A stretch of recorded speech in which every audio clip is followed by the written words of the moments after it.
All right. Well, I'm Craig Nashleanas, co-founder and CEO of Lens Distortions, and I'm chatting with my co-founder, Jonathan Kayser, who is our creative director. He oversees all of our album production, asset production, and we're talking about our latest album, For All Time, which is a really fun one. And Jonathan, we were just talking about how it related to a story from a recent trip of yours and how that this moment you had on that trip kind of really dovetails with the big idea of this album. So tell us a little bit about Yeah. that. So I recently took my whole family over to Italy for a little trip. We had never been, so it was really fun. And one of the places we saw was the Milan Cathedral, one of the last Gothic cathedrals they ever made. And one of the things that just jumped out at me when I saw it was this window. It's a small window that's right above the front door. And when I saw this, I thought, wow, how can something so ancient feel so futuristic? You know, Hmm. this place is almost 500 years old, and yet it feels more futuristic than even most modern architecture. Hmm. And, as it relates to this new album, For All Time, we very much leaned into a similar concept when we were creating this album. There's this great balance between timeless and modern. And we especially wanted to make something that would be really useful for like the high concept commercial world.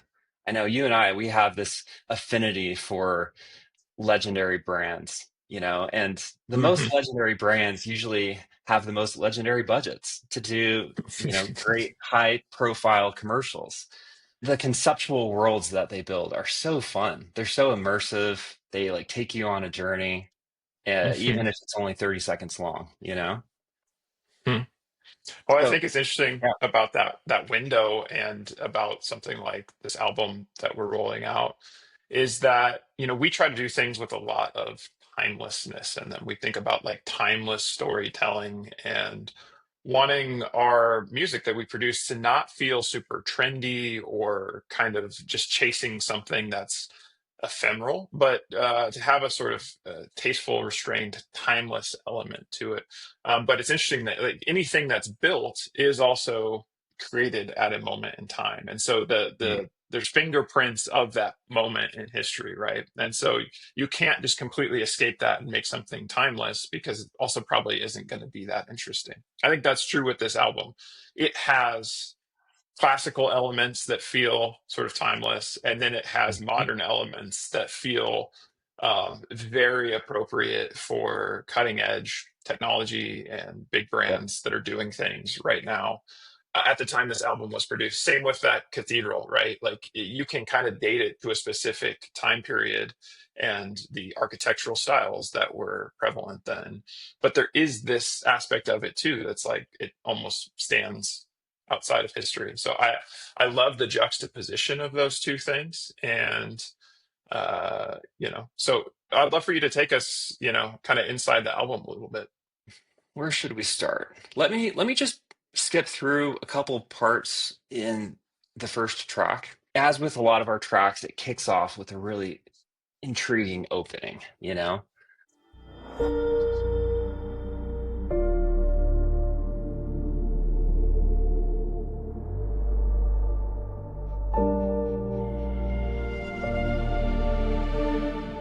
We're setting up the world. There's some elegance.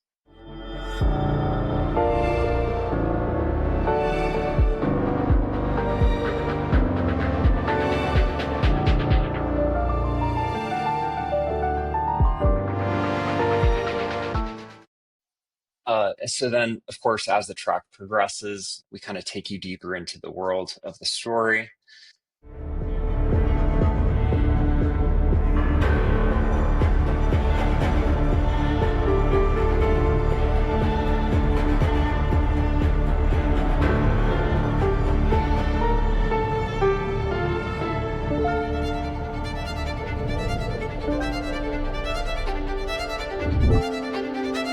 I, I don't think we'll turn this into a full listening session, but one more quick bit, of course, because as it transitions, we bring in the modern elements as well.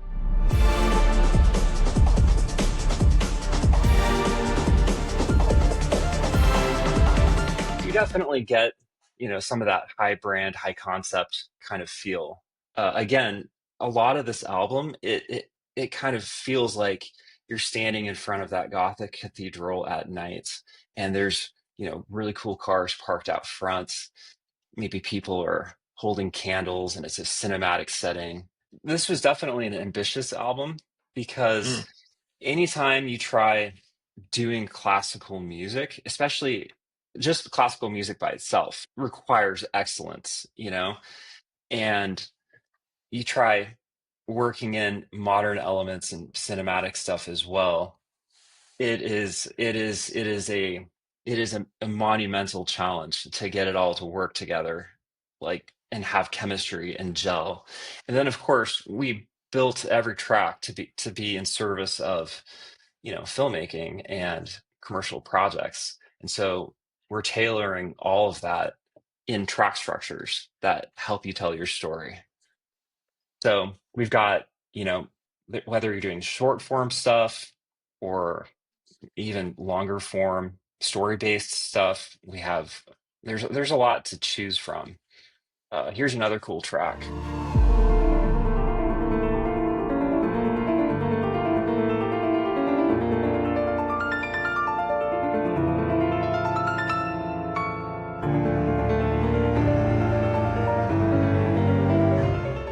I mean, just finding music that's executed on that level it's just, you can tell it's hard to make. So absolutely.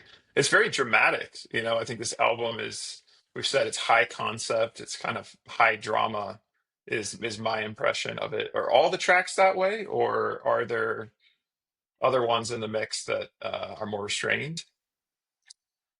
there's certainly moments in the tracks that are a lot more restrained. Uh, there's also moments that are a bit more like technology forward. We have some Mm, that have some cool beats, like this track.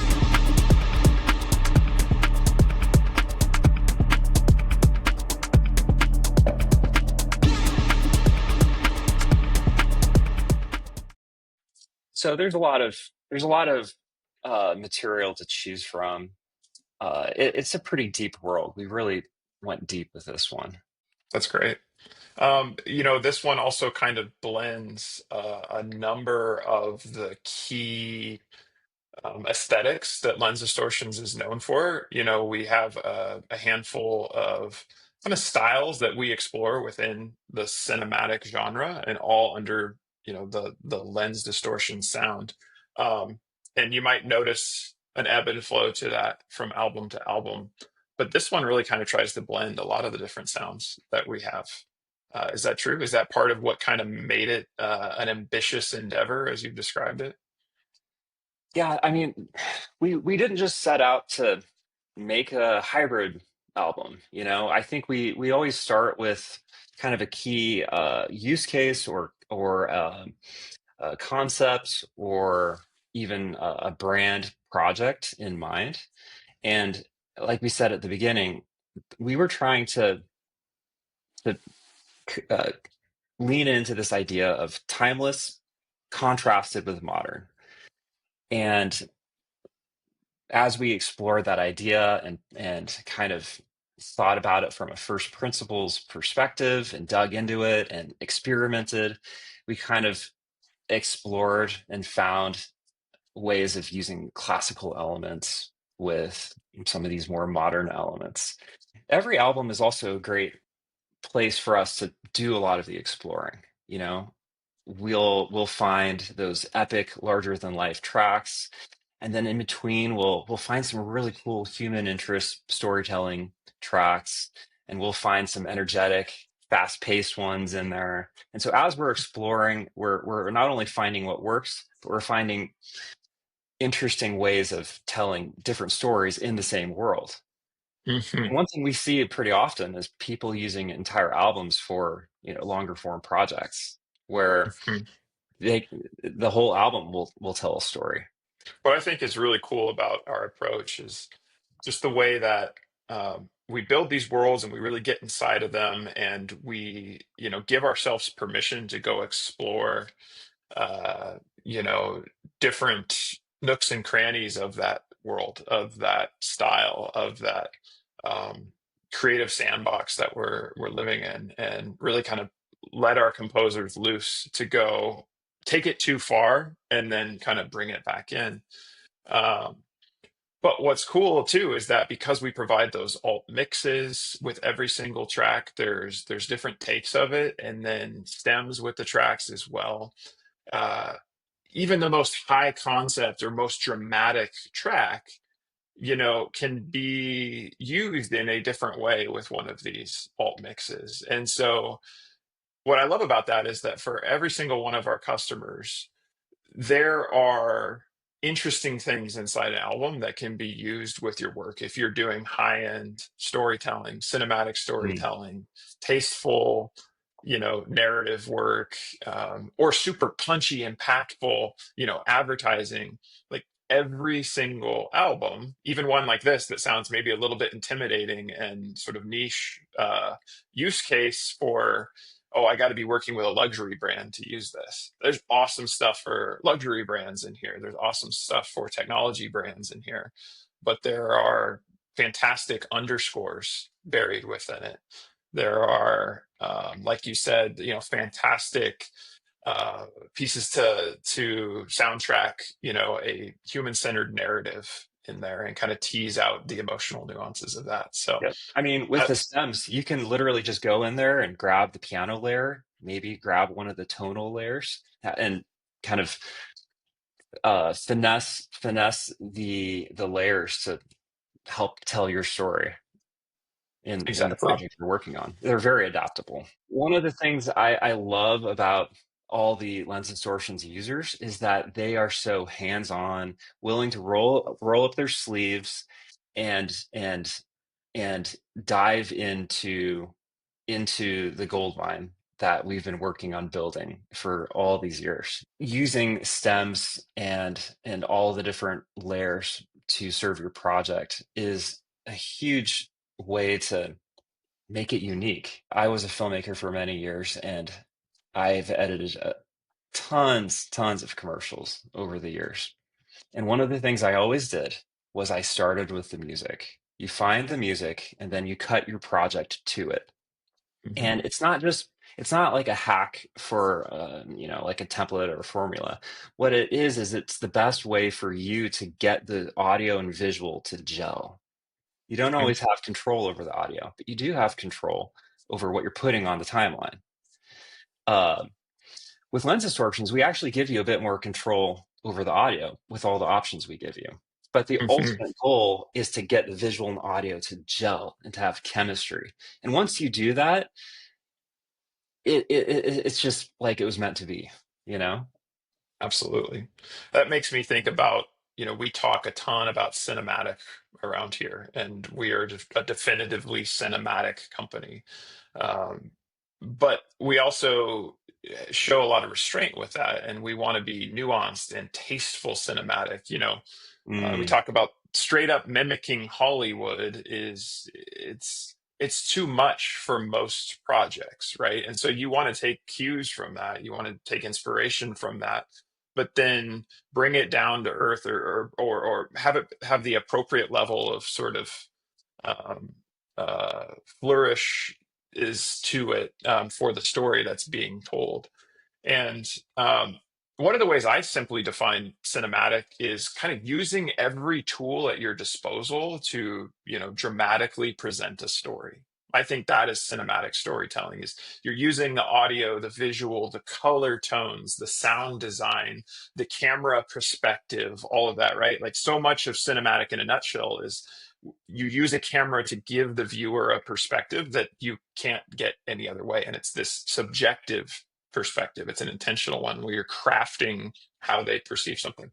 And so, anyway, that concept of using all tools at your disposal to create a perspective, um, is really, it requires a lot of resourcefulness, mhm, and I see that in our filmmakers, in our customers, the way that they can identify what the through line is on an album or a track, but then we're always amazed by how someone will take, like you said, a stem or a version of a track and use it in a way that they build their project around and see in it what they were looking for to tell the story. They see potential in a combination of something in a track to, like you said, build their visuals around this one certain audio component and um, really just make the project come through. All that to say, there's really, like you said, a gold mine of assets within every single album because you have the big main themes, you have the underscore type tracks, but then the big main themes have these versions that kind of hit differently when presented as an alt mix or kind of rebuilt from just a single stem or two or Yep. three layered together. So. In the olden days of Pixar, when they were working on their very first movie, Toy Story, they were still kind of trying to figure out what they were doing, and they were trying all kinds of stuff. And Disney was their distributor and was kind of putting huge pressure on them to make the characters a little more like snarkier. Mm, Woody was originally kind of written as this kind of almost mean-spirited uh, slapstick kind of humor. And when they did the first test screening, it was audiences hated it. It was, and, mm, and Disney actually like killed the whole thing and said, you know what, this is not going to work. No one likes it. And the creative team at Pixar, they went back to the drawing board and they said, what, we don't like it either. This is not great. And what they did was they created one of their very first creative constraints, which was that every character you need to be able to empathize with. mm, And they weren't just trying to like make money. That actually served as a creative constraint for the team to live within. And there's Pixar movies where even the villains of the story you can kind of empathize with, and it just makes them a bit. It adds so much more depth. So for us, the reason I bring that up is that for us, every album has its own creative constraints, and we're trying to operate within a world that, and when we have that, it forces us to go deeper instead of just broader, you know. mhm. And so with every album concept, that it forces us to get inventive, explore things that we've never done before. Some of the music we're trying to make music that's never been made before, Mhm. and so having the right creative constraints forces us down that path.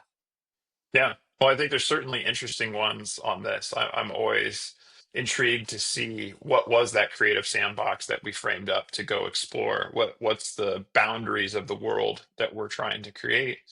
And yeah, like just to reiterate that thought from before, I think that within any album, we're always trying to think about use cases, and there's some obvious ones, but there is something for everyone inside of that world because of the different ways that it's expressed. And then because of the different variations that we provide, there really is something for everyone. And so we think about albums, as a cohesive thing that provide a mix of options, but then you also have different types of tracks that end up on our platform and can be surfaced just through search and filtering. And what's cool about that too is that the alt mixes from a certain track might surface higher in search results when you're looking for a specific thing. Maybe you're looking for more of an undertone or an underscore or something. And it might surface a track that you wouldn't have encountered as obviously when you were just browsing through an album. So this way that we're approaching things with world building and this creative sandbox, it just produces interesting results that then get utilized and discovered in a lot of different ways. And I think that's exciting, and I can't wait to see what our customers do with the tracks in this album and the different types of projects they end up in. So Same. All awesome. right, All let's right. wrap it up there.